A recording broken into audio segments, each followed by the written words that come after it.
Welcome to the Animation Industry Podcast. My name is Terry and I need a haircut. This chat is with the infamous Sheridan graduate and amazing Disney intern turned Netflix storyboard artist, Austin Faber. Austin excelled the minute he left high school, starting with him working on his community college's newspaper, where he made a comic strip that got marginally popular and won some awards, which helped him land his first internship at Disney. Since then, he's gone on to help create amazing things like Disney's The Owl House and Netflix's The Witch Boy. In our chat, Austin is going to share what it was like being a black animator going through predominantly white animation school and how he's seen diversity in the workplace change over the few years he's been in the industry professionally. He's also going to share the very unusual way that he got into storyboarding and all of his top tips to stay on top of your game. So without further ado, let's jump in. Hi, Austin. How is it going over there? Hey, Terry. It's actually cold in Los Angeles right now, which is a nice change of pace. That's why I'm wearing a jacket. But yeah, what the heck? I see it says Disney Parks on it. Disney Parks. Yeah. So I got this while I was working at the animation studio. They have like this employee store where they sell like Disney merch from all parts of the company. And I just got this because it was on discount. So that's why I got it.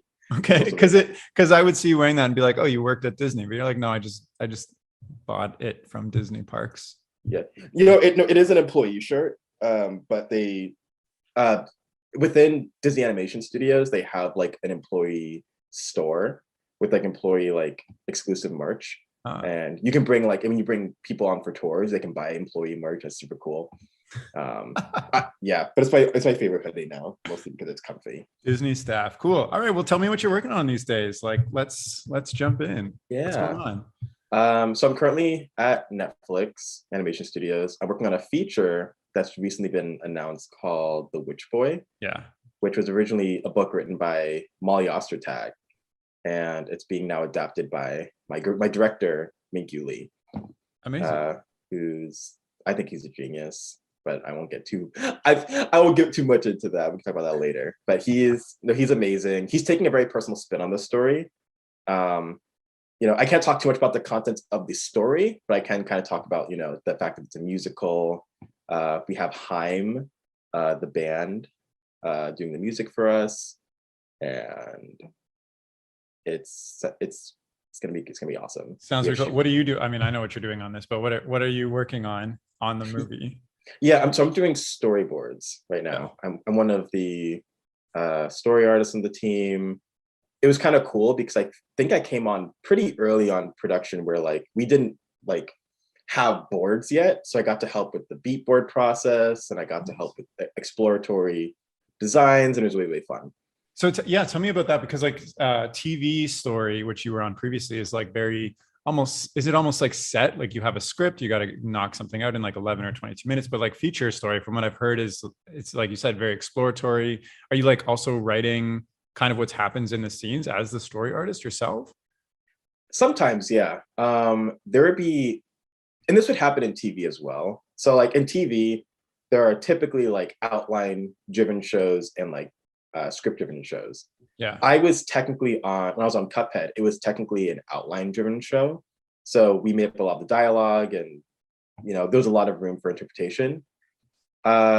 Witch Boy is a script-driven project, but it's kind of like you can plus things. So it's exploratory to the point where it's like, hey, we have a script, but it's not super final. So maybe we can like plus it. So that's I think most features, honestly. I think they do that at Disney Feature and like Pixar as well. Gotcha. How much are you? So like you're working like 9 to 5 type of hours, right? I should be. Okay. But I don't, because I don't. Yeah, I've never been able to work 9 to 5. Thankfully, my team is very flexible, so I'm able to do like, I don't know, like noon to like 8. You know what I mean? But I guess my question is like, how much of the feature are you boarding yourself? Do you get like a list of scenes you need to board, and then you just match them up with whoever's boarded before and after you, or it's like you are boarding this whole portion of the movie and that's your responsibility? That would vary. Like, and I think, like I said, I think it happens for most features. So and I guess I'll make a comment about feature in general, because I think what usually happens is like you might get a section, like a big section of a story. You know what I mean? Like it might be, you know, if it's Frozen, you might get the entire Let It Go sequence for Elsa, and that you're gonna board that entire thing. You know what I mean? Which is insane. Because it makes sense. You need to be consistent with just one board artist. But then there might be like smaller interactions, or maybe like I'm just using Frozen as an example. But it might be like Anna and like Olaf having like a conversation like in a canoe, and it's like a very small section, and you might just get that. So you can get a variety of handouts. Some Okay, might be so like longer, when some are it shorter. makes sense for a consistent person to be honest, that makes sense to me. Yeah. Yeah. Gotcha. Okay, well tell me, you've been at Netflix for 2 years now. Like how does that feel? You know, like you're pretty fresh in your career, coming out of school. Like I know that you even Right. decided to get into animation kind of just, I guess, like, well, school is like 4 years. So like I was gonna say recently, but like pretty close to you going to school. Like how does it feel Yeah. being working at like a, we've also worked at Disney, like two of the biggest studios in the world right now. Yeah. I have whiplash, not gonna lie, like a little Yeah. bit. Because you are right. I got into art seriously, quote unquote, pretty late. I only started drawing seriously maybe a year before I applied to Sheridan. And then I got in, wasn't really sure what I wanted to do, but I knew I wanted to do something with story and narrative and directing, which actually led me to storyboarding and character design. Yeah. And then, yeah, right after graduation, I got my Disney TV internship. And then right after the internship ended, I went to Netflix, and I've been here ever since. So I am still pretty fresh, but it's been kind of awesome, not gonna lie, because even at Netflix, I've been able to, spread my wings a little bit as like, sort of a even like a mini director. Like on Cuphead, I had the opportunity to uh sort of just kind of go crazy with an episode idea. Like I can't talk about what the episode is, but there was an episode that we think was pitched, and they were like, okay, this is very like not on brand for Cuphead, but it seems like something like Austin wanted to do. So let's just take a risk and let him do it. And I was just kind of like, okay, like I'm just gonna go crackhead mode and just literally do whatever. And I wound up getting the attention of some executives at Wow. Netflix, and they were just kind of like, "Who is that over there? Who did that?" And they were like, "I don't know, that's Austin." And I'm just like, they're like, "Okay, we want you to maybe pitch something to us, like What, one of that's these so cool. So days." wait. So like the director specifically chose you or the storyboard supervisor, whatever, to do this episode because they're like, we really like Austin's work. He's got some crazy ideas. Let's let him go to town. Or is it randomly like you were on the episode and they're like, we don't like just do whatever you want. Um, I actually don't even have a straight answer for that because I still Hmm. don't know how it works. I know that for the most part, like the director or showrunner will have like 3 episodes that he needs to hand out.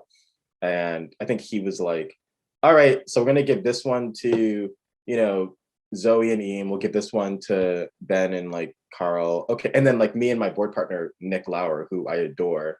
And I don't think I would have even gotten, and I couldn't have done the episode without him genuinely because he and I made like a really amazing team. It was more of just like me and Nick's team dynamic. You know what I mean? Like Hmm. the genre of the episode was something that they knew I really liked, but they Hmm. also knew that me and Nick, since we worked together as revisionists together for a year before we got promoted, they knew that we worked really well. So they were like, "Oh, let's take a chance on the kids we just promoted," Cute. and it was fun. Nice. That's awesome. And also that you got that opportunity and roll with it and that you got attention for it. That's amazing. I'm also wondering, like, you've been at Netflix for 2 years and you've worked on a number of shows. How do you transition from one show to the next? Like Cuphead ends and they just, the Mr. Netflix is like, Austin, I'm going to put you over here now. Or do you have to like look at everything and just like apply? You're like, Yeah, so this was something new to me at Netflix. Usually how it works, and it's not every studio, but for most studios up here that I've seen, um, you kind of have art managers to do that for you. So art managers are different than recruiters. Recruiters get talent externally. Art managers handle talent internally. So if you, Terry, are on, let's pretend you're at Disney TV and you're on the Owl House and your time is ending, your art manager will be like, okay, cool. If Vibia has an opening and they think you'd be a good fit, I will put you over there. Okay.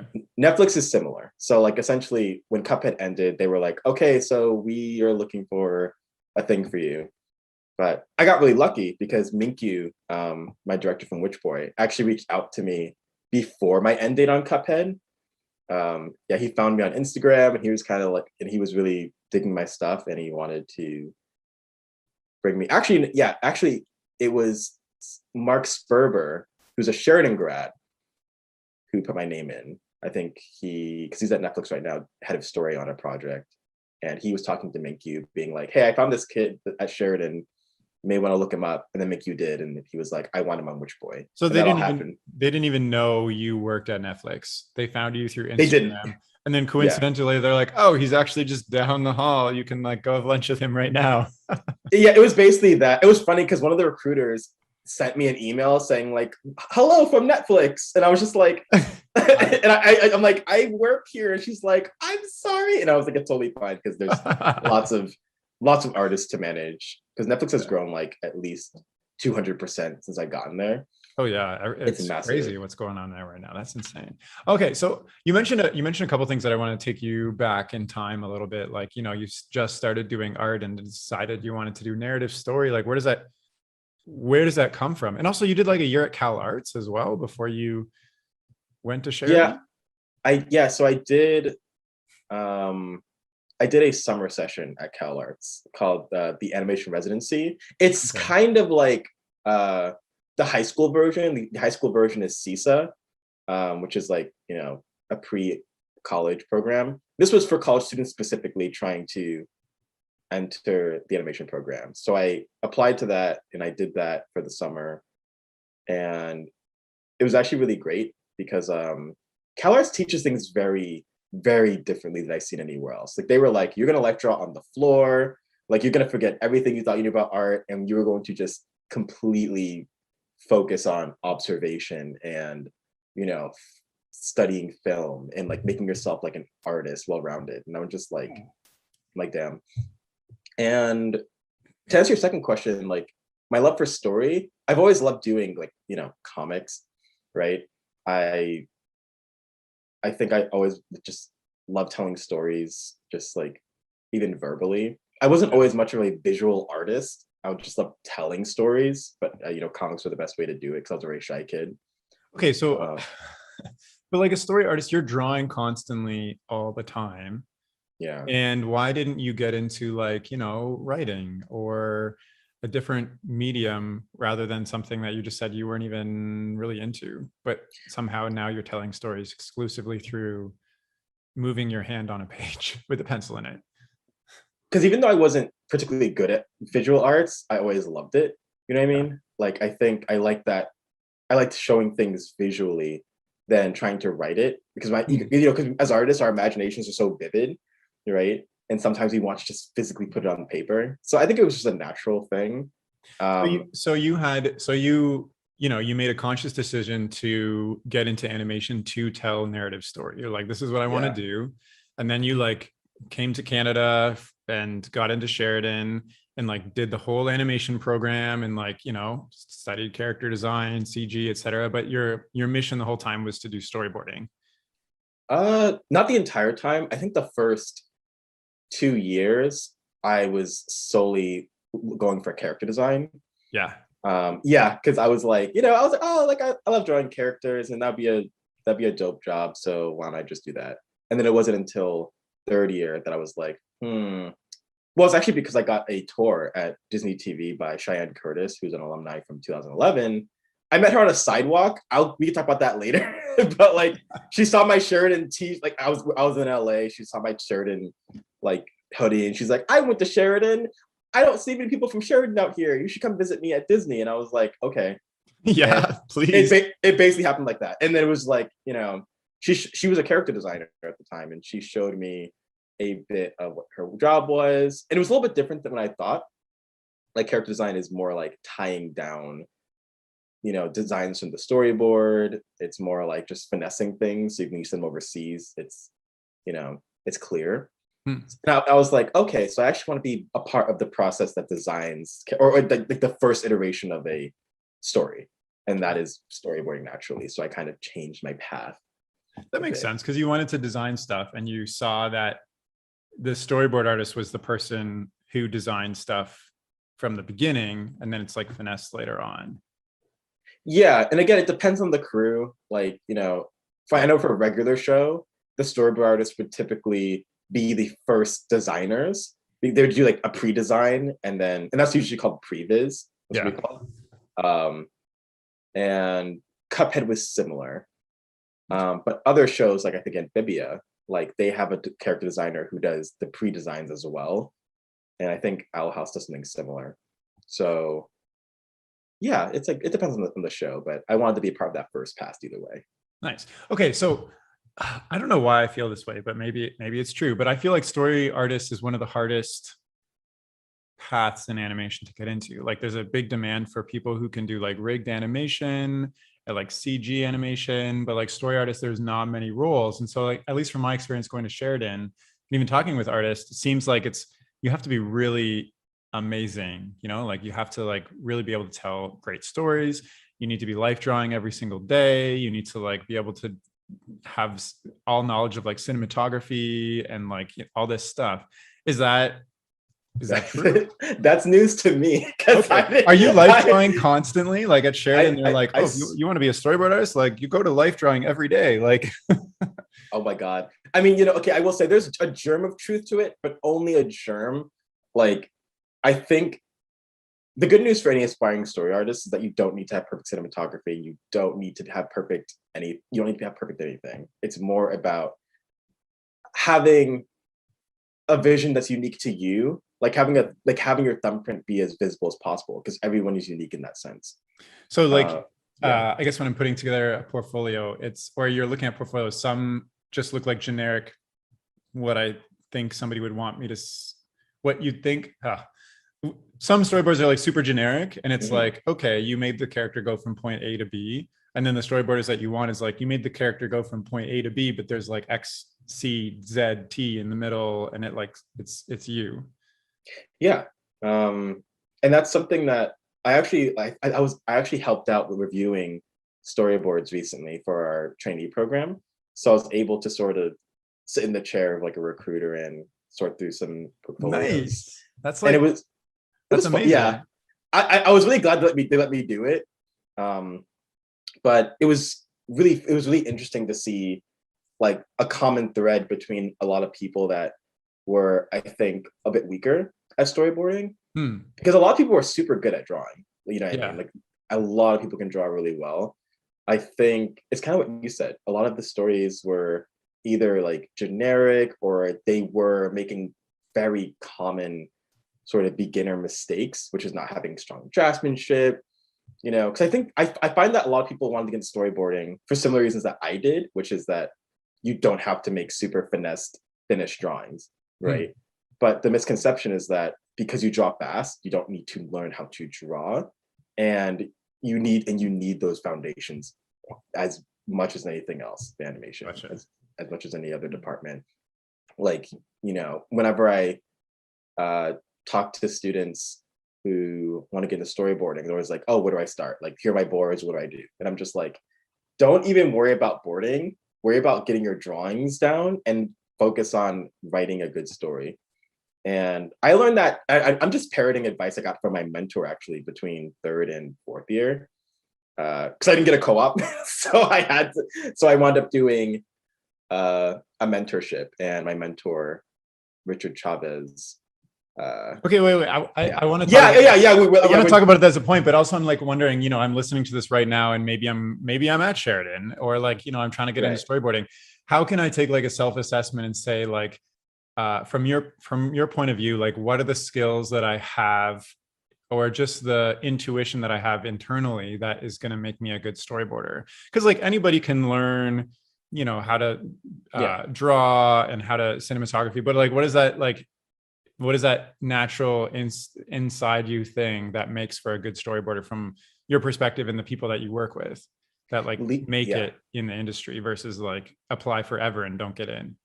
Lean on your strengths for sure. This doesn't apply to everyone, but I think I like to sort of categorize most people as one of two story types. cinematographers and actors. You obviously need a bit of both, but a lot of people are usually one or the other, usually not all the time, right? Like I'm more of an actor, so I tend to lean on my acting strengths, especially when I was doing my portfolio. I didn't worry about the cinematography or making cool shots or camera movements because I knew that wasn't my inclination. I knew I could get good at that, but I knew my strength was acting and character and expression. And that's what people notice. Whereas a friend of mine, who I think he's absolutely incredible, he's the opposite. He's a cinematographer and he loves film noir. You know, he loves like also like weird stuff like Wes Anderson and also like, you know, Hitchcock stuff. But like that's very present in his films. He tells stories through camera and through lighting and through mood. So you, when you're putting together your portfolio, you're like, I want to focus on what makes me stand out as a storyboard artist. And even though I'm not super strong in all areas like cinematography, if I focus more of my attention on that, it might become more washed out and not show what my strengths are.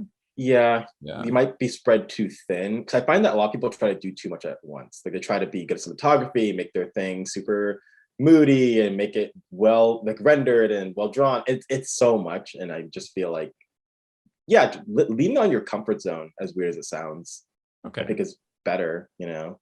But so like if I'm listening to this right now and I'm like, I think I want to be a storyboard artist, because I have like a strong intuition for telling stories, and I love to share those moments through visual medium or whatever. Yeah. And the rest can be learned. Okay, cool. Okay, now tell me, you know, third year co-op at Sheridan is like the be all and end all of your Sheridan career. Like you spent 2 years like stressing about third year co-op, and then like so I stopped going to Sheridan after the first semester of third year, right before doing co-op, and like, oh my goodness. And I knew I was going to take a semester off to take a job, but like all of my classmates like so stressed to the max because you're working on like group film, you got to work on your portfolio, you know, you've never had a job before, this is your like first foray into the industry. So tell me, here I'm like building this up. I know. Oh my god. So you went through this whole process, and then tell me what happened. Yeah, so you're actually completely right. Like from day one of third year, it's entirely built up. It's like this massive thing that you're going to do at the end of the year. You're going to get an industry job. And everybody's like, are you going to apply to Disney, Pixar? Like, because those are like, yeah. And and of everyone in my third year class, I was the only one who did not get a co-op. I did not get placed. And so did you have interviews lined up? Like, did you have? Not a one. You didn't have a single interview? Nope. No callbacks, not a single follow-up, nothing. I had zilch. And I have to say part of that was my fault.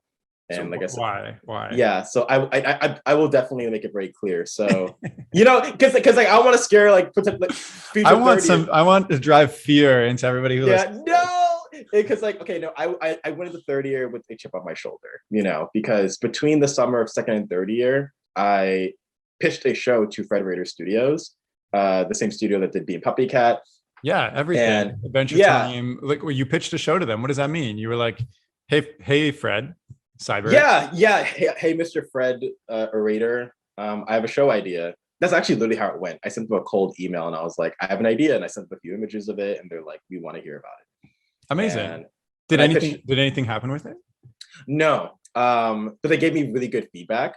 Amazing. And I felt really good because they were like, "Are you a student?" And I'm just like, "Yeah." They're like, "We don't get much of that," and you know, and so I felt like, you know, I felt really. Just a side note from what you just said. There's this like air of I'm in school right now. I'm not allowed to be part of the industry at all. When like 100%, like first year, if you have ideas, you're creating characters for class, you're doing story, like turn those into your own story pitch and like pitch it around and like, yeah, totally. Sorry, that's just my own personal pet peeve of like, my classmates don't allow themselves to go beyond school, I guess, with what they're doing.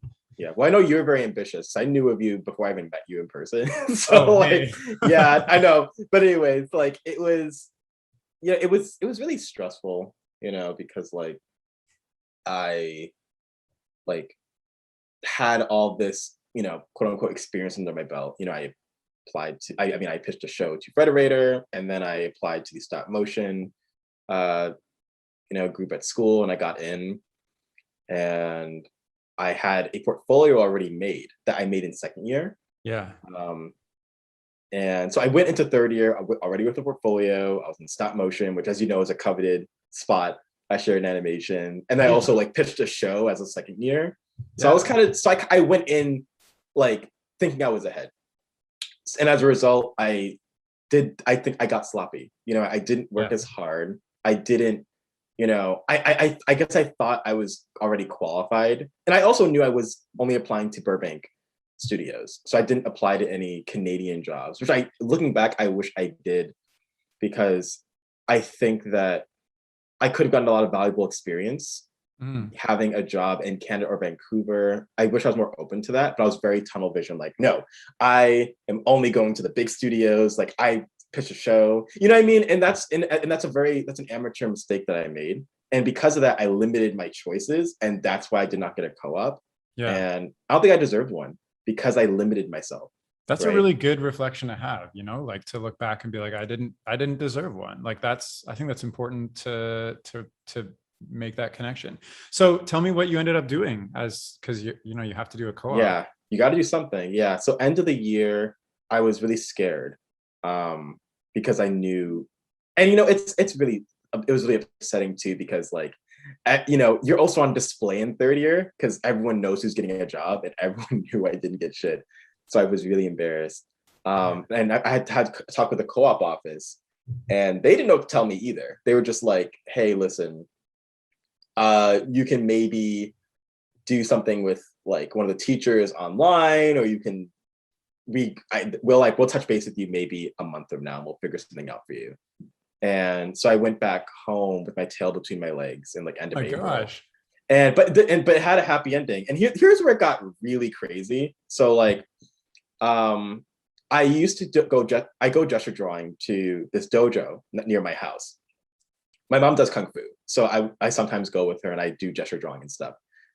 She's been going to this dojo since I was 14. Wow. And one of her classmates is this guy named Richard Chavez. So I've technically known of Richard since I was like a teenager. We never really talked too much, but I knew of him. And one day he saw me drawing, and he came up to me and he's like, hey, like, I was talking to your mom. Like, I heard you go to Sheridan. And I'm like, yeah. And he's like, I see you drawing. And I'm like, yeah.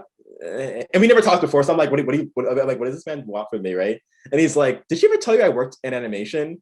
And I'm like, oh, really? Like, what did you do? And he's like, oh, I was actually the art director of Prince of Egypt. And I'm just like, I thought he was fucking with me, honestly, just to be honest. Yeah. I was just like, I'm like, that has to be made up. And he's like, no, here's my website.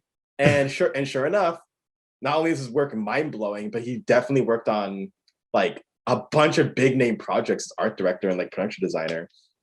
And I was like, oh my God. And he lived like down the street from me. And it turned out that he was best friends with Brenda Chapman. So yeah, it gets crazier. It's all happened within the span of like a few weeks, because he was like saying like, oh, I'm working with Brenda Chapman right now. Like, why don't you come over to my house? I'll show you what I'm working on. And I was like, that'd be amazing. And then we meet up, and he tells me that like the project's been put on hold, so he's unemployed for a while. And I was like, oh, that's funny. I'm also unemployed. He's like, what do you mean by that? And I told him the whole Sheridan co-op thing. And he's like, well, if you want, you can come here and draw, and I can just mentor you, I guess. And I'm just like, are you serious? And I went back to Sheridan, and I'm just like, is this allowed? And they're like, yes. So like you did the work for us. Thank you. Yeah. And I think Richard was pivotal to my growth as an artist. I think to this day, I would not be at Netflix. I wouldn't have gone to Disney. Nothing would have happened without Richard, because he really put me on the right path. I mean, eternally grateful. Yeah. Like, imagine your mom didn't start going to that dojo when you were 14. I know. I would have been out of luck. We probably wouldn't be chatting right now. We wouldn't. I'd be somewhere. I don't know where. The moral of the story is you want to work at Netflix, get your mom to get into Kung Fu. There you go. And then that's how that's not working for you. So what was it like going to like this art god's house every day and just drawing? Like, did he like teach you everything he knew, little grasshopper Kung Fu boy? Or like, did he just kind of like observe and give you pointers once? Like what was that like? it was big Karate Kid vibes because I got there and and Richard's he's a super calm individual, very funny, but he is very blunt. He's like maybe I think he's in his mid 50s. Yeah. He's seen it all. He was one of the people that started Sony Animation as well. Like he was one of Crazy. like the insanely he knows everything. And so I go to him and he's like, he's like, what do you want to do? And I was like, oh, I want to do storyboarding. I want to also do character design. I want to do this. And he's just like, okay, so tell me what happened. And I'm like, I applied to Cartoon Network and Disney. And I did. And he's like, okay, cool. Anyway, show me what you showed them. And I was like, all right. And I showed him my portfolio. And he's like, okay, cool. I know why you didn't get any callbacks. And I'm just like, what? And he's like, this isn't you. This is like the version of you think they want to see. Yeah. You should actually throw all this out. And he was very blunt about it. Yeah. And it's so hard to not do that, because like school is like a formula to get in the industry, and they're like, this is what you just have to do, and you do it, and you like lose that heart almost.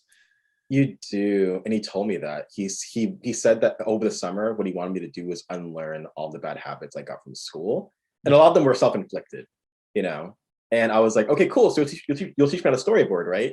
And he was like, before we talk about storyboarding, take this. And he whipped out this thick sketchbook and he just gave it to me. And he's like, just draw on this. And I'm like, draw what? He's like, yes.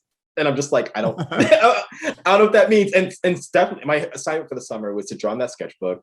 I was taking figure drawing with Carl Ganas over the summer. And he did want me to show figure drawings once in a while, but he wasn't too interested in that. He was more interested in helping me find my voice. And after about a few weeks of just doing, I felt like nothing with him. I was drawing in a sketchbook and he wasn't teaching me. I didn't think he was teaching me anything. I was going to his house every other day and he was showing me cool stuff. Like he was telling me about these cool artists that he grew up with. He was talking to me a little bit about, his experiences, but I was like, okay, cool. When do we get to storyboarding? And he's like, we're not there yet. And I'm just like, but I've been here a month and I haven't done any storyboarding, Richard. And he's like, no. And then it got to the point where I found out that one of my really close friends, such like art rivals, got a story internship at Disney, like feature. And that really, that really like messed me up because I was so proud of him, but I was also like, damn, like I really didn't. I'm like, man, like maybe I should just give up. Like maybe I don't deserve to be here. You know what I mean? Because they're doing something that I don't see, Yeah. right? It was a very like childish, self-centered view that I had, and I went to Richard, and I'm just like, I don't think I can do this. And he's like, what are you talking about? And I'm like, I mean, I don't think I should do storyboarding or animation anymore. I think I might want to do something else. And he just like laughed at me, and I thought I was just very confused. Like, what are you laughing for? And he's like, give me your sketchbook. I'm like, okay. He's like, no, the other one. And he points at this like sketchbook I have with me that I don't show to anyone. It's like my trash sketchbook. And I whip that out, and he opens it up, and he's like, shows it to me, and he's like, you need to apply to studios with this. He's like, this is what you need to show them. And it's like, to me, it was like just trash sketches. I'm like, what? I'm like, you have to. I'm like, are you senile? Like these are the most trash sketches I could have. And he's like, he's like, let me tell you what's gonna happen. If you show studios this, you will not have to apply to a single job. They will come to you. You need to put this in a portfolio, put these into a story format, and show it to people, and that'll get you jobs. And I was like, okay. And I blew it off. I blew advice off. I'm like, I don't think that's real. But the rest of the summer, he did have me do like writing drills, and the one story assignment he gave me, I'll never forget. He had me write a 3-act structure, do designs, and do beat boards. And I spent 2 weeks on it. And this is the end of the summer. And I like came to him with all my stuff. And I was like, okay, this is my first boarding assignment. I'm going to show him everything I have. And I get there and I put everything on the table. I'm like, Richard, I have all my stuff. And he's like, cool. Before I look at any of this, tell me the heart of your story. And I was like, what? And he's like, yeah, tell me the heart of your story. And I'm like, it's about this. And he's like, no. What is the heart of it? Yeah. And I was like, I don't have an answer to that. And he's like, okay, cool. I'm not gonna look at any of this then. I'm not looking at a single thing. And I'm like, are you serious? And he's like, yes. I'm not looking at a single drawing you just did, because without the heart of the story, there's no point in doing anything else. And then I was angry at him for like a whole day because I was so sad I put so much work in. And then something clicked. I don't know what it was, but then when I came back to his house like a few days later, I think he saw a difference in my eyes, and he's like, you're ready. And I'm just like, I didn't do anything. I was like, I didn't do anything. Am I listening to the script of a feature film right now? Like that's what I thought. I was like, I swear on my life, like, it's like I didn't do much with, at least I didn't think I did at the time. But looking back, I didn't realize how much he was actually training me up. He was exposing me to good art. He was exposing me to, like, these I don't know, parts of the industry I didn't know existed. Because he would show me art quite a bit when I was at his house. We wouldn't draw a lot, but he would show me art. He would talk to me. He would connect with me. You know what I mean? And he would encourage me in ways that teachers wouldn't. He was like, the fact they saw my shit drawings, quote unquote, and he saw value in them. That's something that, like, a teacher at Sheridan hadn't done for me before. And that actually raised my self-esteem. He definitely humbled me quite a bit, which I think is also super important, because, he humbled me, but also encouraged me, because he was like, listen, like, you need to respect this craft. You know what I mean? This is a difficult craft. You need to, have all your P's and Q's right, I's dotted, T's crossed. But you also need to believe in yourself. Like, you have something special. You need to embrace that. You need to lean into that. And then you'll get what you want. And then fourth year started, and I went back to school feeling like I didn't really have anything. But even my roommates noticed a difference, because I came back to fourth year very calm. I came back feeling a lot more ambitious, and I had a full sketchbook. And I didn't really realize I filled up his whole sketchbook, and I had, like, I felt a lot lighter in spirit when I came back for fourth year. Wow. And sure enough, to a T, everything Richard said, every interaction I had from a studio that year was them finding me. And it was insane. I don't know how it happened. Like, I got reached out to by, like, DreamWorks, and I had reviews by, like, Pixar and Disney and Sony. And it was just wild. How were they finding you? Like, you were posting your stuff online, or you were applying, or a prof was like, check out Austin, or? So most of it was through, part of it was through networking. So a lot of the finding, quote unquote, would happen sort of like in person. It was like, I went to Ottawa, the Ottawa Film Festival, and there's a Disney TV table at the job fair, and they weren't looking at portfolios or anything like that. So, like, I didn't really, I wasn't going to, like, show my portfolio, but I wanted to chat with them. So I, like, waited in line. I had a conversation with them, and it was really fun. And I thought it was just a fun conversation, but the recruiter wound up giving me her card. And little did I know later on that was me being scouted. Simply because they thought I stood out personality-wise. Like, they thought I didn't seem as, like, in my own head. I felt a little more lighthearted. And at CTN, same thing happened. I did sign up for a few portfolio reviews, but they were the ones when I went to the DreamWorks portfolio review, they reached out afterwards being like, hey, like, can you come work on our show? And I was just like, I'm still in school? ? And they're just kind of like, okay, well, never mind, but it was nice meeting you. And I'm just like, well, I'm like, what just happened? But and I was telling Richard about this in real time, and he just kind of smirked at me, and he's like, I told you so. And I'm just like, Richard doesn't seem real. He seems like a godlike figure you've made up for the purposes of this story. I wish I did, because he inflicted so much pain on me that summer. Oh, no. I know, but I love him to death. He was so instrumental to, I think, building myself up, not just as an artist, but possibly as, like, a future mentor. You know what I mean? Because I do love mentoring. I love giving back. And I think he gave me the tools, or helped refine the tools necessary to do that. Having, that self-awareness, because he did put me in my place a bit, because he was like, he doesn't believe that we need to play victim too much. Because and from his perspective, he's like, for third year, everything's stressful in third, because he's visited Sheridan before. He's like, things are stressful in third year. Like, I wouldn't be too hard on yourself. You don't think you were being cursed by the gods of art, whatever, you know what I mean? But he's like, but do acknowledge, your shortcomings. It's good to acknowledge that we're being lazy. You know what I mean? It's good to acknowledge that, you fell short in some areas, but just take that as learning experience because we all do that. And I thought that was really nice for him to put it in that way. Amazing. That was a fantastic story. Yeah. Podcast over. No. I know, right? Next. Um, no, that is crazy. And like, do you have a mentor now still that because like that was so valuable for you to, further your career at the time? Is this something that you've kept going as a thing in your career now? Actually, yes. So Richard still lives down the street from my house.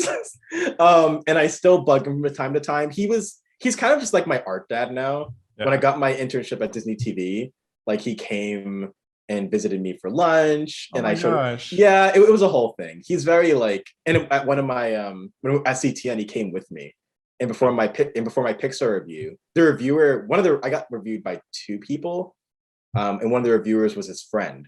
Yeah. So he came with me, and he kind of made sure all my stuff was together. He went full dad mode. He's like, make sure your portfolio's all set up, and like make sure your suit's on right. It was a whole thing. So I still talk to him. Nice. He's wonderful. He's still part of my art journey. Amazing. You mentioned a couple times if you could do things over again. Like looking back now, you're a professional working at a giant animation studio on some really cool stuff, like TV shows that have been very popular now feature. What would you do with your whole schooling experience to get where you are, if that even involves school, if you were to do it all over again? Like say you're starting from Austin, who just decided he wants to get into narrative. Mm-hmm. And how do you, if you wanted to fast forward as quickly as possible, like what would you do? This may sound like a generic answer, but there isn't much I would change because the good, bad, and the ugly shaped the way I am now. Yeah, right. Totally. I was hoping you were going to say that. Like you need to go through a lot of different experiences to really gain that confidence and know what to focus on. I think you do. Like I don't think there are mistakes. There are only lessons. You know what I mean? Yeah. Like everything helps you get to where you are now. Like say you took like an online storyboarding intensive, I don't know, 2 years, if it exists, like 2-year intensive storyboarding from scratch to the finish. Do you think you would still end up as where you are now, or you needed all those other influences and whatnot? I think I needed the other influences. Yeah. I think I needed to, because I found that I can be very, especially as a student, I could be very impressionable, which is why I think my character design portfolio was very stiff, So I think if I took a storyboarding intensive class, I think I would have done that mistake I told you about earlier, which is that I would have made what I think people wanted to see. Because, some of the stories I made in fourth year, like my thesis film, which was about twerking, they were seen as unconventional even by the staff of Sheridan, and they were very much like, what is this? It's like one of the ones that stand out in my mind because it was so different, because most people do like the conventional hero's journey, mm-hmm. etc. And it's not super fun. It's like a serious, sad ending. So like not always, but like, I don't know, Sheridan films are very serious. Yeah, like really moody. And I think that's because it's part of the culture, because the teachers very much like they pitch this thing where it's like, this is your calling card to the industry. So it needs to be mature and it needs to be like X, Y, and Z. And like I said, for me, I think partly because of Richard, I went to fourth year, not just more calm, but more like confident, but not in an arrogant way. I came in kind of being like, I know very much who I am. I know what I do. Yeah. And the advice that they were giving me just didn't fit with my artistic vision. So I just ignored the advice a little bit. Yeah. I also knew I wasn't like, I also knew I wasn't, I wasn't slacking. I was doing a film. I was just doing it my way. Right. Did you make your film keeping in mind that you wanted to become a storyboard artist, or you're just like, I'm going to make whatever I want to make? I just want to make whatever I wanted to make because I knew I was making a storyboard portfolio specifically. Gotcha. I intentionally made a lot of the shots in my film flat because, like I said, I'm more of an actor anyway. So I was like, I want to focus more on like the twerking and the colors, and cinematography is secondary. My audience will forgive that. It's just a joke film, Totally. Yeah. Okay. I have a maybe a different topic, but you mentioned before that you were the only Black male in your graduating class at Sheridan. So do you want to talk about diversity and from what you've experienced in Canadian animation school and United States workplace as well? Yeah. I really love talking about this because, I think I mentioned it before. It's like, I think this is a topic that I think people, are getting more comfortable with. And I think for me, it's less of a problem of like diversity and more about integration, right? So like I shared and like I said before, like I was the only Black man who graduated. And the kind of the problem with that was that I felt like a lot of the experiences I had, and also I was an American on top of that, going to like a Canadian school. So it felt a little extra isolating. Right.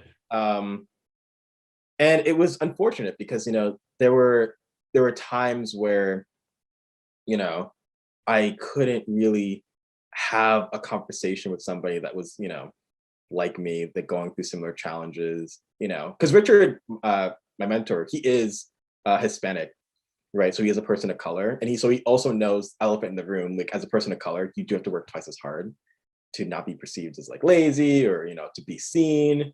Hmm. And Like you feel like that right now? um, yes and no. I do feel like as a person of color, you are under a microscope more, whether or not people intend to. You know what I mean? It's like you do stand out, right? And that's just culture as a whole, especially capitalistic culture. But the good news is that like especially in the industry right now, it's changing really fast and in ways I didn't really expect. Like Netflix put together this speaker series where they got a panel of Black artists from all across the studio to do a talk for this Facebook group called Black and Animated, which was started by a couple of people at Disney. It has like 200 plus members, and I got to do a talk with them representing Netflix. And Netflix has like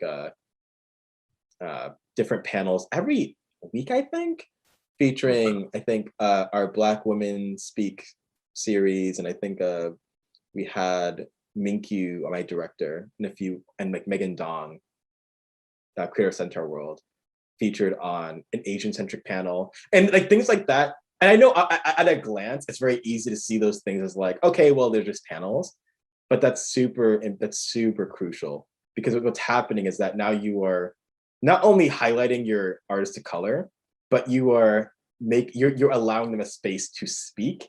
without sort of like modding from like white coworkers. And I think and I'm seeing a difference now, even in like in real time. It's slow.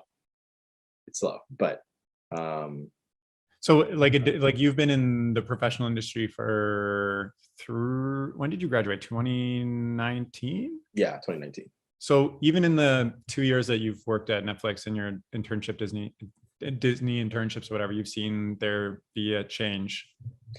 Yeah, I noticed on the Owl House, Yeah. my first gig, because I noticed because Dana Terrace, the showrunner, is white, and the line producer of the Owl House, Wade, is also white, and that's why it was more apparent to me that there were changes Mm. because they were, and the network puts who's in charge. You know what I mean? Like Dana didn't pick Wade as her producer, even though they work amazingly together, and I love Wade, but like the entire story team was like people of color, and like the lead character designer Marina is a woman, and then also the art director Ricky is Asian, and I remember just feeling like at home on the Owl House in a way I didn't feel at like Sheridan.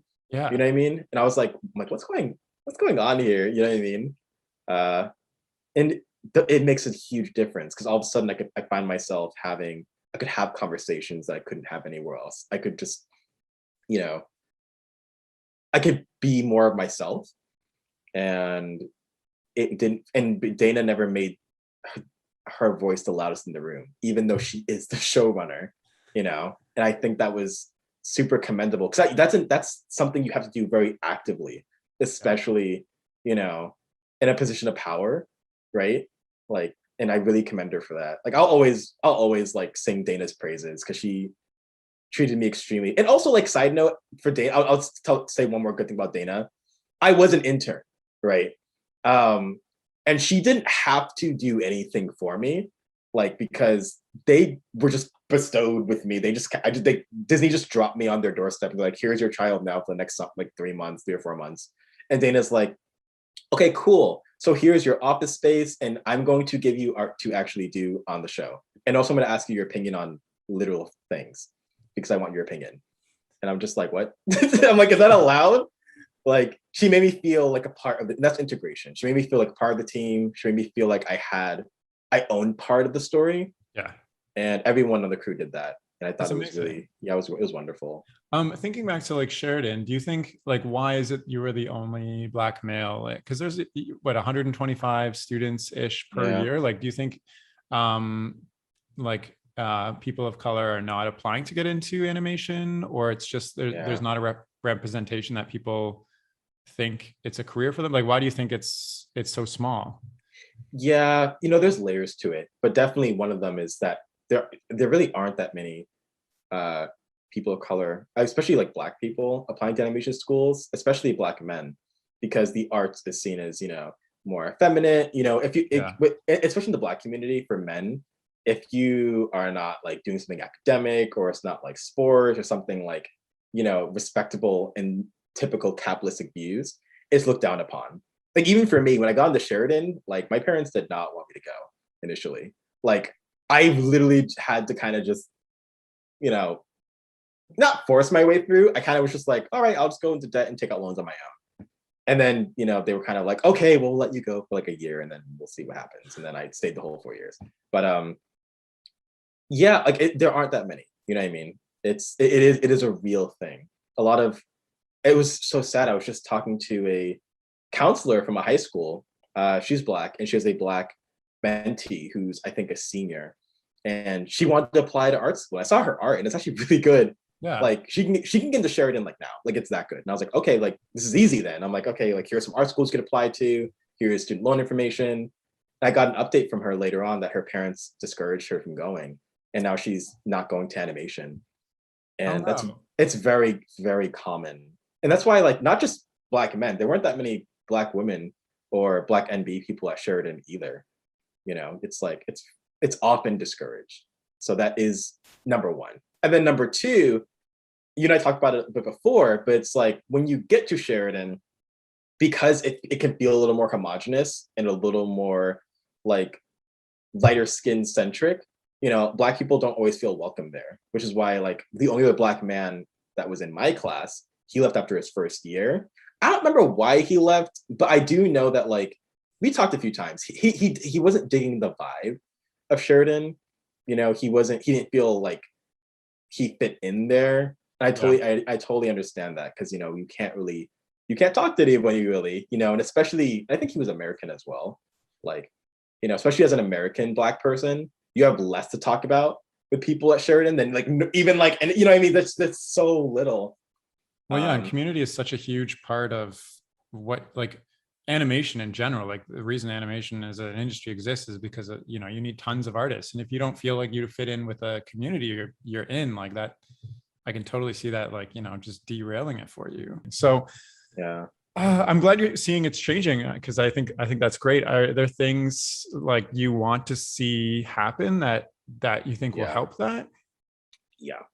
I think I think primarily we need more like women of color in positions where they can be heard without uh consequences.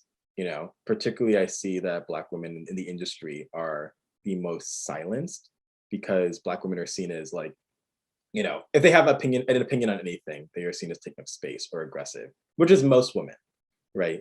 Women of color get it a lot worse. I see it expands to, obviously Latino women, Asian women, Indian women. It's really, really toxic. And I think we need to just like, I literally just think men need to just not be in positions of power for like a while. Like I firmly believe that, even queer men. Because I see that like studios are trying to get away with this thing where they put like people in positions of power and they're like, hey, this guy is a man, but he is also queer, but it's literally just like some white dude. And I'm just like, okay, no, we need to, okay, you're almost there. Yeah. We need, They're still filling the places with men, white men, because but they're like, this white man is a minority, kind yeah, of. TM, right?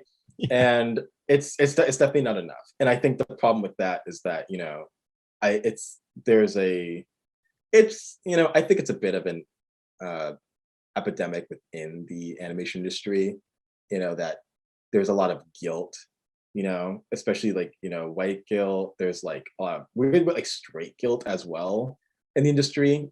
People that aren't marginalized are feeling very guilty, and it's not their fault. You know what I mean? And this is the part I really want to like express to all viewers. You know what I mean? It's like, if you are in a position of privilege, that is not your fault. You are not a bad person for being privileged. You did not ask to be privileged, right? But it is your responsibility to sort of, make room, right? If you acknowledge you're privileged, you don't have to feel guilty. Yeah. You just need to simply like not like make too much noise. You know what I mean? If a person of color is speaking on an issue, Yeah. you don't have to clap back. You don't have to feel attacked, because this is not about you specifically, right? So say I'm like a straight white male, or just a male director on a show right now, like, and I'm listening to this and I'm like, you know what, that is a good point. What can I specifically do to, enable more voices to be heard, or like use my privilege or whatever to empower others? Like, what is something active I can actually do in my role? The irony is that the most active thing you can do is, very, very quiet. It's trusting the people of color on your team. It's allowing them to do, their work. It's allowing them to bring forward ideas, and trusting that, like you would have been any other coworker. Most of what people of color have been asking for, especially in the last year, but kind of forever, is, especially with the whole BLM movement that happened last summer. I think a lot of animation got a little spooked, because they started making a lot of noise being like, oh my God, we didn't realize how bad this was. What do you want us to do? How do we change things? And we're literally sitting here being like, we literally just want to be treated as people. That's all we wanted. You know what I mean? You don't gotta do, Yeah. you don't gotta go out into the streets and punch police or whatever. You just have to let us exist. You know what I mean? You have to take the microscope off of us. You need to let us speak our mind without feeling attacked personally. It's silent. You let your people do their job. You also make room. You also like look around the room, right? It's like, make sure that your space isn't homogenous. You make sure people submitting ideas don't exactly look like you all the time, right? It's just a bit of self-awareness, and it takes time. I think that's something that we need to acknowledge as well. No one's expecting anyone to, fix this like tomorrow. Yeah. It's a lifelong commitment to make these changes. Do you feel like there's anything within the art of storyboarding that you're doing yourself that you are, that reflects this as well, like creating, TV shows and feature films, like with what you're doing? Yeah. Like I said before, for Cuphead, again, there was that genre board. They were like, oh, Austin, be cool for this or whatever. Like, there are so many things that make us unique other than our race, but I think our race informs a lot of what we do. You know what I mean? Like, because a lot of it is cultural, right? Like, me being a Black artist is a huge part of my identity in my art. Even if my art is not like Afrocentric, yeah, you know what I mean? It's like, my experiences just being Black in America have informed every facet of who I am. And because of that, my art is its own brand that you would not maybe see from a white person, because I see things from a different lens. And like, it's like shows can really capitalize on that, which is kind of cool. You know what I mean? Like, I think they're realizing like, oh wait, if we let people of color do things, we make more original content. Wow, it's kind of cool. So I do see it, right? Like, even like my twerking film, right? Yeah. It's like, I mean, it's like a joke film or whatever, but twerking is inherently that's a move that originates from African dance, right? So even that's what I mean by it's subtle. Like, it's not like there are no Black people in my film, but the concept of the film, even indirectly, like tons of separations of degrees. Totally. Like, it's like, Oh, Yeah. sorry, I'm maybe speaking too soon, but I thought you were just going to say, like, what your art is a reflection of who you are inside, and the Hmm. experiences that you come across. Like I feel that too, and I almost feel like sometimes I have a hard time tapping into that because of what we were talking before about what you think other people want to see with what you create, when it's like really, what stands out for you as an artist or me as an artist is actually, that combined experience of growing up in a society where, like for me, I'm queer, so that's a big part of my internal identity, and it comes through my art. Not that I'm creating like queer characters and whatnot, but just like what they do and the personalities and how the topics and themes and stuff. um Yeah. is there like, so you're still, I mean, I don't want to say fresh, but like I love that you've like, you're only a couple of years into your career. Like, do you think about what you want to do, you know in a long-term sense? Like is there like a perfect project or like a message or like a story that you want to infuse into the world with what you're doing as a career? That's a really good question because if you had asked me a year ago, you would have gotten a very different answer. I think before I was really into being a showrunner and like making, pitching my ideas and doing, that whole thing.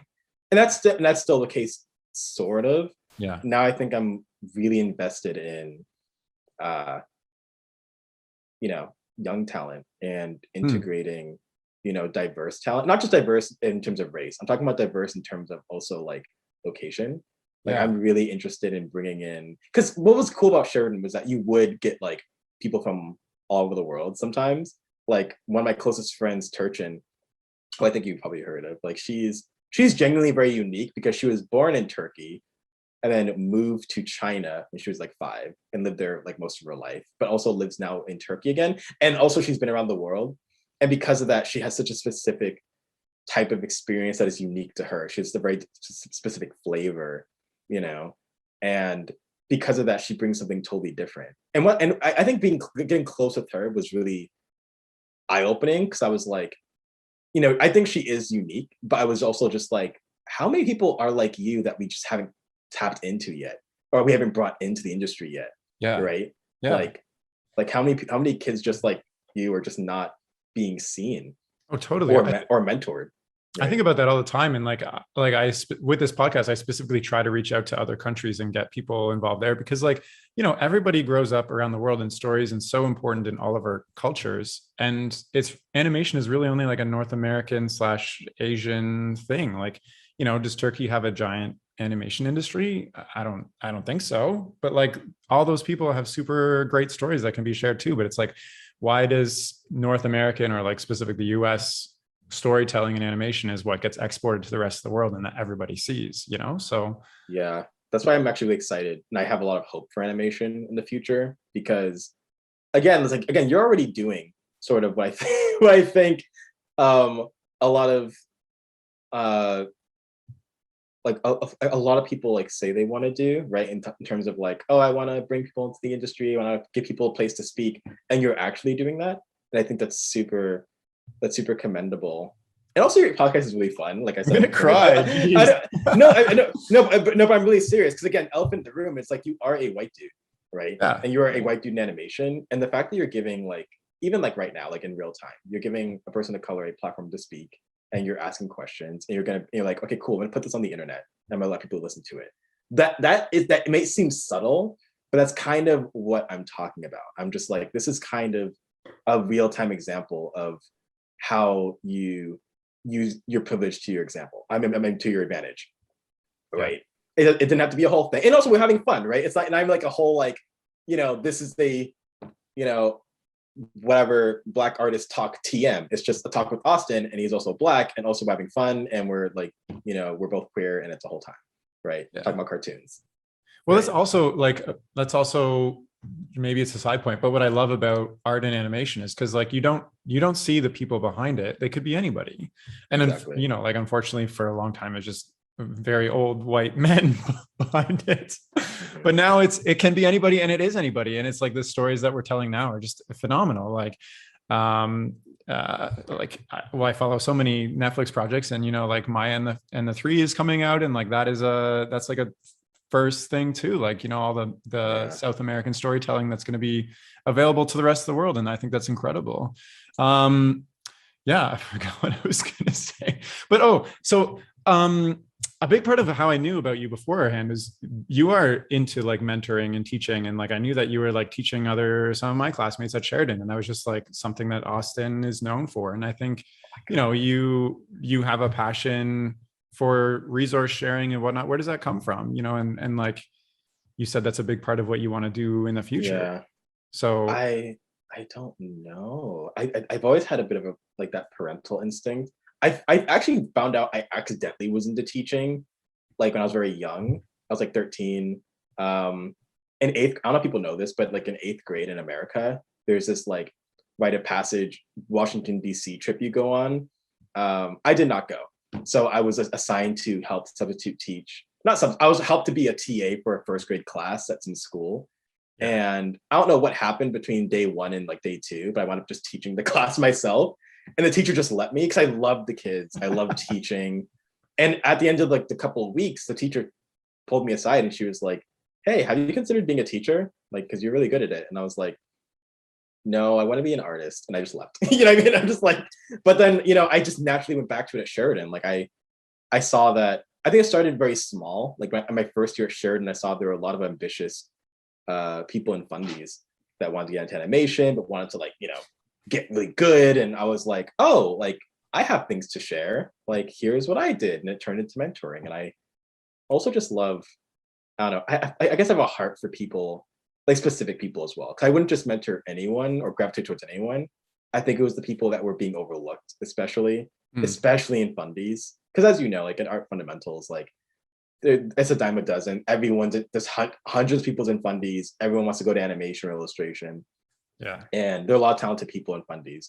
But there were some people that I saw were either struggling with their identity, or they weren't like they just were being overlooked, but they had something really special and it wasn't being tempered, or they weren't being mentored in the proper way. And I would just like pull them aside and be like, I know what that shit's like. You know what I mean? Like I see you and I want you to feel seen because you were important. I think that's phenomenal because like me, I was at Sheridan and I don't know anybody in art fundies at all. Like I never had an opportunity to specifically connect with them unless I guess I went out of my way. I was also very just focused on like I didn't know how to draw or anything. So I was like spending every day just like trying to learn myself. Oh my But god. I think that's phenomenal. Are you still doing things like that now that you're at Netflix? Like are you running workshops or like, taking on mentees, or can you mentor me? Yeah. Oh my god, no. No, you were amazing. I remember when I first saw your stuff at Sheridan, I was just like, why is he here? Like, No, but no. no, seriously. Why? No, but actually I am. I just so came full circle. Um I didn't get a job after co-op, but this summer I wound up being a co-op mentor. Yeah. And I wound up mentoring a few third year students Amazing. in storyboarding, which was extremely rewarding. And I really miss doing it. I find that I work better when I'm mentoring, which is why I think I did it during school. Um, I don't know what, I think it just kept me on top of my game. It helped me, stay focused. So this summer when I was mentoring, I found that my work at my day job was getting better. I was able to focus more. I felt better about just art, So I just kind of accepted I might just want to do that as a recurring thing, just mentor every so often. Amazing. Yeah. Spread the knowledge, spread the love. I think that's really special and cool because like, as an artist, you can get very caught up in maybe caught up's the wrong word, but you can be very focused on enhancing your own skill and furthering because it's a tough industry. Like there's a certain bar you have to meet to just get in, and then to keep getting those jobs you have to keep improving. But I think it's also incredible that you look behind you and try to lift up others as well. I think that's amazing. Yeah. I mean, I think I think we should, right? And I think it's like, I saw it in real time at Sheridan because we just talked about it. Like there was quite a separation between animation students and fundies. Like we didn't talk that much, and I thought that was really unfortunate because I'm just like, a person in fundies could be literally like running Pixar in like 10 years. Like you never know. Yeah, right. I mean, the one thing I really wanted to make very clear with like my fundy students, you know what I mean? Because I think especially at Sheridan, like, the animation program is really like, high ranking, and it's a whole thing. Yeah. Which was news to me when I got to Sheridan, because I didn't know about Sheridan's ranking or anything when I got to school there. I found out how big the animation program was like once I arrived.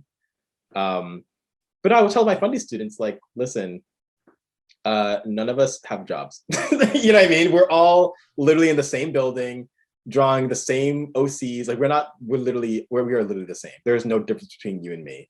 You know what I mean? And not in a patronizing way. It's literally just like, we are literally all students at Sheridan. We are all paying tuition. Yeah. Like, it's important to see it from that lens. So that's why I don't, I see it as like just doing your part for, not just the industry, but like, just for personal growth.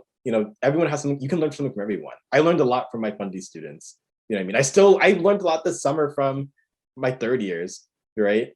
It's like, I love learning and absorbing knowledge from just anyone, and people you don't expect it from, like people that are still growing. Yeah, I love that. I just love that perspective. It just makes me feel nice when I hear you say that. Oh my God.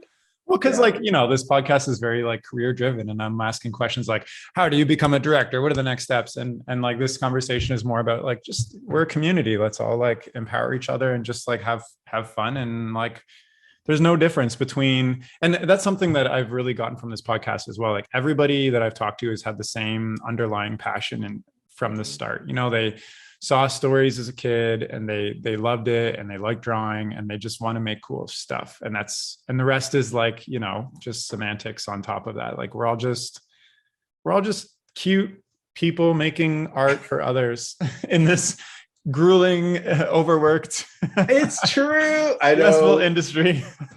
I know we are trying our best to stay afloat. Yeah. But you're right. We are, at the end of the day, we have each other. You know what I mean? Yeah. We are just trying to make a cartoon. Right. Like, that's what we're doing. Like, I remember I was like working at a studio earlier this year on a stop motion thing. And sometimes it would get so serious. And then at the end of the day, like I'd go into the like puppet hospital and be like, my puppet broke and this is my job. Like your job is to like glue hair on this puppet. Like it's like, this is so silly and ridiculous, like this little tiny thing. But it's like, you can take it so seriously. So I love that. I don't want to take up all your time, but is there anything, like that you wanted to leave on, or like final words or thoughts for anybody listening, or just me or yourself? Well, first of all, I had an amazing time. Like I said, I don't, I always never know what to expect from podcasts because I literally just go off the cuff and I just don't know what I'm going to say next. But yeah, if there's anything to take away from this is that you can really do things your own way and be successful in animation. I didn't, falter when it came to just letting myself just be me, letting myself just do the things that I liked, whether it be mentoring or,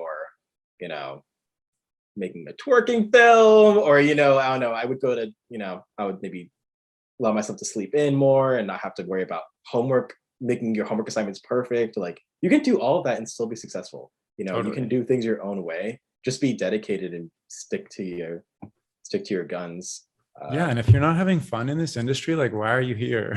Please, oh my God, please have fun. It's like, yeah, don't take anything too seriously.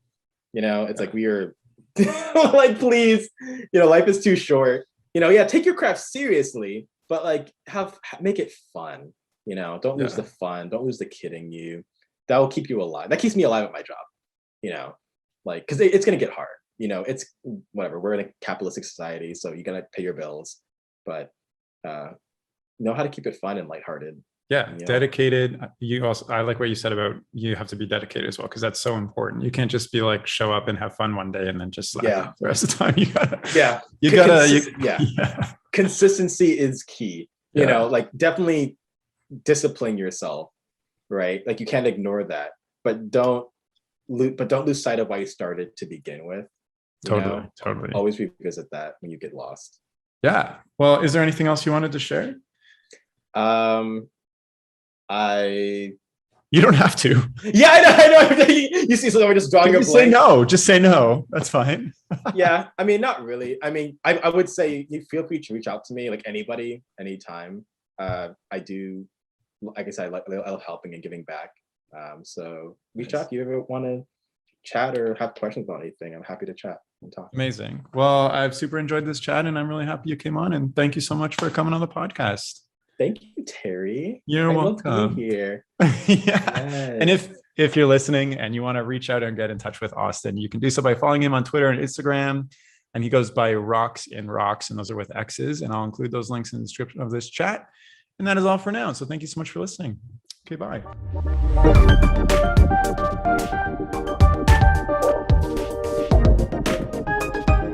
The music for this podcast was composed by Will Farmer and the graphics by Daniel Abensauer. I encourage you to look them up if you enjoyed their work.